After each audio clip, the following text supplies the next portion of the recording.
Hello, আসসালামু আলাইকুম everyone. This is Shanta from daily diary of Shanta. প্রথমবারের মতো আপনাদের সাথে খুবই ভাইরাল একটা চা রেসিপি দেখাচ্ছি। সো আমিও কখনো ট্রাই করিনি, আপনাদের সাথেই সবার প্রথম ট্রাই করতে যাচ্ছি। সো আমি সবার প্রথমে হচ্ছে চিনি এবং চায়ের যে পাতিটা রয়েছে সেটাকে ভালো করে ক্যারামেলাইজড করে নেব। আর এই পর্যায়ে কিন্তু চুলার যে হিটটা রয়েছে সেটা একদমই লো হিটে দিয়ে তারপরে কিন্তু ক্যারামেলটা রেডি করতে হবে, না হলে কিন্তু ক্যারামেলটা একদমই পুড়ে যাবে।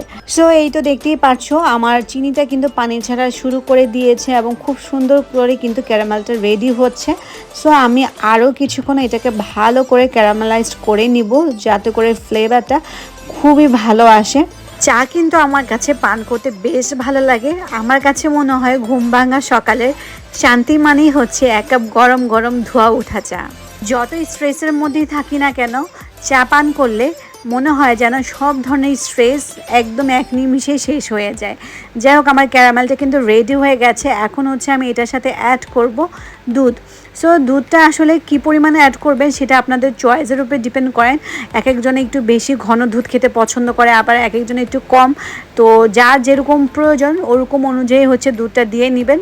দুধ দেওয়ার পর এটাকে ভালো করে নেড়েচেড়ে নিতে হবে। আর অনেকগুলো চা পাতি কিন্তু হচ্ছে পাতিলের সাথে লেগে আছে, সেগুলোকে ভালো করে নেড়েচেড়ে উঠিয়ে নিতে হবে। তারপরে এখন আমি একটু 1 কাপ পরিমাণ হচ্ছে পানি অ্যাড করব। পানি অ্যাড করার পরেও তারপরেও এখনও আমি আবারও নেড়ে চেড়ে দিব, কারণ অনেকগুলো চাপাতি হচ্ছে পাতিলের সাথে গায়ে গায়ে লেগে আছে। সো এগুলো উঠাতে একটু সময় লাগবে।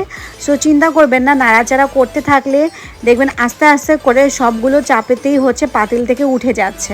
সো চাটাকে আরও বেশি ফ্লেভারফুল করার জন্য আমি এখানে অ্যাড করব এলাচ আর হচ্ছে আদা। সো আদাটাকে হচ্ছে আমি একটা পুতার সাহায্যে ভালো করে এটাকে ছেঁচে নেব। সো ছেঁচা আমার হয়ে গেছে। এখানে আমি দারুচিনি নিয়েছি, প্লাস হচ্ছে লবঙ্গ নিয়েছি। সবগুলাই হচ্ছে মশলা হচ্ছে আমি চায়ের মধ্যে অ্যাড করে দিব। সো চাটাকে আবারও নেড়ে চেড়ে ভালো করে কষিয়ে নিব। এই চাটা যত বেশি কষানো হবে তত বেশি একটা স্মোকি ফ্লেভার আসবে আর খেতেও অনেক বেশি টেস্টি হয়ে থাকবে। সো দেখতেই পাচ্ছ চায়ের কালারটা কিন্তু খুবই দারুণ আসছে, দেখেই মনে হচ্ছে এখনই পান করে ফেলি।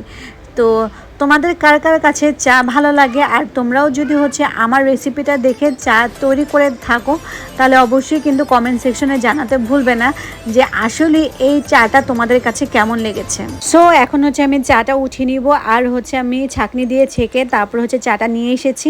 সো এই তো ছিল আমার আজকের চা। আশা করছি তোমাদের কাছে ভালো লাগবে। নেক্সট ব্লগ আবার দেখা হবে। আল্লাহ হাফেজ।